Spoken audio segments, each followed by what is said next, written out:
Indian stock market की कल से आज तक की सबसे बड़ी खबरें बस 3 मिनट में। माइक्रोन के बाद इंडिया में सेमीकंडक्टर सेक्टर में और बड़ी अनाउंसमेंट्स आने वाली हैं। अश्विनी वैष्णव ने कहा है कि माइक्रोन के प्लांट के बाद इंडिया में 2 और सेमीकंडक्टर प्लांट्स जल्दी कमर्शियल प्रोडक्शन शुरू करेंगे। एक चौथा प्लांट भी साल के एंड तक स्टार्ट हो सकता है। ये बात इन्होंने राइजिंग भारत समिट 2026 में कही। इस बीच नरेंद्र मोदी गुजरात के सनंद में माइक्रोन टेक्नोलॉजी के नए ATMC फैसिलिटी का इनॉग्रेशन करेंगे।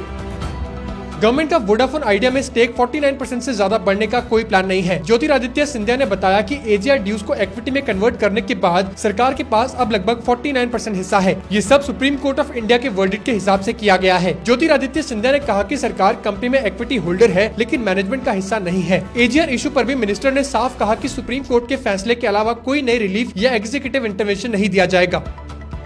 विशाल मेगा मार्ट में प्रमोटर ने स्टेक सेल करके 7,600 करोड़ रुपए से ज्यादा रेस किए हैं। विशाल मेगा मार्ट के प्रमोटर एंटिटी समायत सर्विसेज LLP ने कंपनी में अपनी लगभग 14% स्टेक बेच दिया है। ये डील ओपन मार्केट में हुई और इससे करीब 7,635 करोड़ रुपीस रेज हुए। NSE के डेटा के मुताबिक समायत सर्विसेज ने टोटल 65.25 करोड़ शेयर्स 2 हिस्सों में बेचे और हर शेयर का प्राइस लगभग 117 रुपए था। NTPC ने सरकार को 2666 करोड़ रुपए का डिविडेंड देकर फिर से स्ट्रॉन्ग फाइनेंशियल परफॉर्मेंस दिखाई है। NTPC लिमिटेड ने FY26 के लिए अपना सेकंड इंटरिम डिविडेंड 2666 करोड़ रुपए पे कर दिया है। ये अमाउंट पावर मिनिस्ट्री को दिया गया। कंपनी ऑफिशियल्स ने 27 फरवरी को पावर मिनिस्टर मनोहर लाल खट्टर को सेरेमोनियल चेक हैंडओवर किया। कंपनी के स्टेटमेंट के मुताबिक ये डिविडेंड कंपनी के paid up equity share capital का 27.5% है।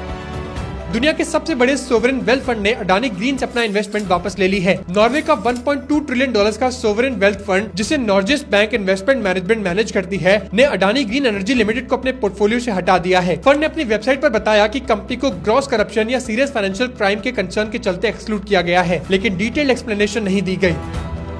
नए GDP डेटा के बाद सरकार ने FY27 के लिए ग्रोथ फोरकास्ट और ऊपर कर दिया है। V अनंता नागेश्वरन ने कहा कि नए GDP सीरीज के बाद इंडिया की इकोनॉमी 2026-27 में 7% से 7.4% तक ग्रो कर सकती है। मिनिस्ट्री ऑफ स्टैटिस्टिक्स ने नया GDP डेटा रिलीज किया, जिसमें 2025-26 की ग्रोथ 7.6% दिखाई गई, जो पुराने एस्टिमेट 7.4% से 0.2% ज्यादा है। इसके बाद चीफ इकोनॉमिक एडवाइजर ने FY27 का ग्रोथ आउटलुक रिवाइज कर दिया।